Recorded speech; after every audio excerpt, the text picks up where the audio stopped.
Hello friends, hope आप सब बढ़िया होंगे। तो आज हम पढ़ेंगे cell cycle, cell division and structure of chromosomes का 4th पार्ट। तो फ्रेंड्स, आपने first, second and third part में देखा होगा कि हमने सेल साइकिल, सेल डिवीजन के बारे में पढ़ा। तो इस वीडियो में हम क्रोमोसोम्स के बारे में स्टडी करेंगे। क्रोमोसोम्स क्या है? जो हमारे फीचर्स हैं, जो हमारा हेरिडिटी मटेरियल है, वो हमें one generation to other generation जो पास होता है वो किसकी हेल्प से होता है? क्रोमोसोम्स की हेल्प से। क्रोमोसोम्स बेसिकली क्या होते हैं? छोटे होते हैं, थिक होते हैं और रोड लाइक स्ट्रक्चर्स हैं। अब इनमें क्रोमोसोम्स में मेनली MCQs में क्वेश्चन आता है कि अगर ये डिवाइडिंग फेज़ में है, अगर ये क्रोमोसोम्स डिवाइडिंग फेज़ में है तो कौन सी स्टेज में हमें क्रोमोसोम्स अच्छी तरह से विजिबल होंगे? तो वो होते हैं हमारे मेटाफेज़ एंड एनाफेज़ में। लेकिन अगर सेल नॉन डिवाइडिंग फेज़ में है, अगर सेल नॉन डिवाइडिंग फेज़ में है तो हमें जो क्रोमोसोम्स हैं वो एज अ क्रोमेटिन रेटिकुलम ही दिखाई देंगे, एज अ क्रोमेटिन रेटिकुलम हमें दिखाई देंगे। अब what is chromatin reticulum? Chromatin reticulum basically क्या है? जो हमारे थ्रेड लाइक स्ट्रक्चर्स हैं, जो हमारे थ्रेड लाइक स्ट्रक्चर्स किसके हैं? क्रोमोसोम्स के। इनके जो नेटवर्क है उसे हम क्या बोल देते हैं? Chromatin reticulum. अब इसमें क्वेश्चन आता है कि प्लांट्स में सबसे पहले किन्होंने डिस्कवर किया था? प्लांट्स में डिस्कवर किया था हॉफमीस्टर ने। किन्होंने किया था? हॉफमीस्टर ने। और कौन से प्लांट में किया था? ट्रेडिस्कैंटिया। किन में किया था? ट्रेडिस्कैंटिया। और इन्होंने क्या बोला था कि क्रोमोसोम्स को हम क्या बोलते हैं? न्यूक्लियर फिलामेंट्स बोलते हैं। क्या बोलते हैं? Nuclear filaments. अब ये तो हुई प्लांट्स की बात। एनिमल्स में किन्होंने डिस्कवर किया था? एनिमल्स में डिस्कवर किया था हम वाल्टर फ्लेमिंग ने। किन्होंने डिस्कवर किया था? वाल्टर फ्लेमिंग ने। और किस एनिमल में डिस्कवर किया था? सैलमेंडर। सैलमेंडर बेसिकली एक एम्फीबियन है। सैलमेंडर बेसिकली एक एम्फीबियन है। अब इनको क्रोमोसोम्स का नाम किसने दिया था? नेम गिवन बाय, किन्होंने दिया था? वॉल्टेयर ने। किन्होंने दिया था? वॉल्टेयर ने। तो अब हम पढ़ेंगे स्ट्रक्चर ऑफ क्रोमोसोम्स।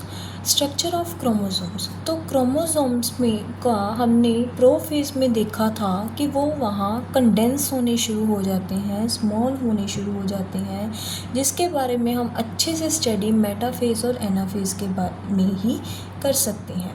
तो फ्रेंड्स, हमने सेकंड वीडियो में पढ़ा था कि क्रोमोसोम्स की जो सिमिलर रोड्स हैं तो इन्हें हम क्या बोलते हैं? क्रोमैटिड्स। क्या बोलते हैं? क्रोमैटिड्स। और जो क्रोमैटिड्स को ज्वाइन कर रहा है इसे हम बोलते हैं सेंट्रोमियर। क्या बोलते हैं? सेंट्रोमियर। अब जो क्रोमैटिड्स हैं इनकी जो ये आर्म्स हैं, ये सेंट्रोमियर के ऊपर वाली फर्स्ट एक आर्म है, ये सेकेंड आर्म है। अब क्रोमैटिड्स के अंदर हमारा क्या प्रेजेंट होता है? DNA and proteins. क्या प्रेजेंट है? DNA and proteins. DNA and proteins को हम दोनों को मिलाकर क्या बोलते हैं? क्रोमोनीमा। क्या बोलते हैं? क्रोमोनीमा। क्रोमोनीमा के ऊपर हमारे बहुत डार्क ग्रेन्यूल्स प्रेजेंट हैं जिसे हम बोलते हैं क्रोमोमेयर्स। क्या बोलते हैं? क्रोमोमेयर्स। टेलोमियर्स।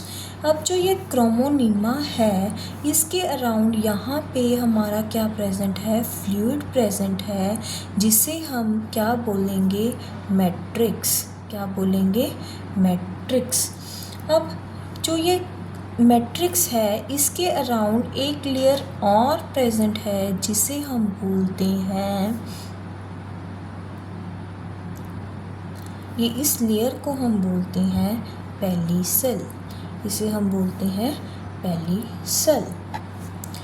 कुछ क्रोमोसोम्स ऐसे हैं जिनमें ऊपर नॉब लाइक स्ट्रक्चर प्रेजेंट है, इसे हम बोलते हैं सैटेलाइट, और ऐसे क्रोमोसोम्स को हम बोलते हैं सैट क्रोमोसोम्स। क्या बोलते हैं, सैट क्रोमोसोम्स। और इनके जो ये साइड में होता है, टर्मिनल रीजन्स पे प्रेजेंट है, इसे हम बोलते हैं टेलोमियर्स। क्या बोलते हैं, टेलोमियर्स। अब हमने पढ़ा है कि जो हमारे क्रोमोसोम्स हैं वो किस किस से बने हुए हैं, डीएनए एंड प्रोटीन्स। जो डीएनए है वो 40% प्रेजेंट है, और जो प्रोटीन्स हैं वो 60% प्रेजेंट है। प्रोटीन्स भी बहुत टाइप्स के होते हैं। जो क्रोमोसोम्स में प्रोटीन्स प्रेजेंट हैं वो कौन से हैं, हिस्टोन्स। कौन से हैं, हिस्टोन्स। अगर हम 8 हिस्टोन के मॉलिक्यूल्स ले लें और उसके अराउंड डीएनए को रैप कर दें, तो ये क्या बन जाएगा, हमारा न्यूक्लियोसोम। क्या बन जाता है, nucleosome. It is most important, इस पे क्वेश्चन काफ़ी बार रिपीट होता है, व्हाट इज़ न्यूक्लियोसोम। तो अब हम पढ़ते हैं टाइप्स ऑफ क्रोमोसोम्स। क्या पढ़ेंगे, types of chromosomes. Chromosomes basically 4 types के होते हैं। सबसे पहले है मेटासेंट्रिक। क्या है, मेटासेंट्रिक। इसमें सिर्फ ये याद करना है कि इसमें जो मेटासेंट्रिक है, इसमें जो क्रोमोसोम्स हैं कौन सी शेप के होते हैं, वी शेप होते हैं।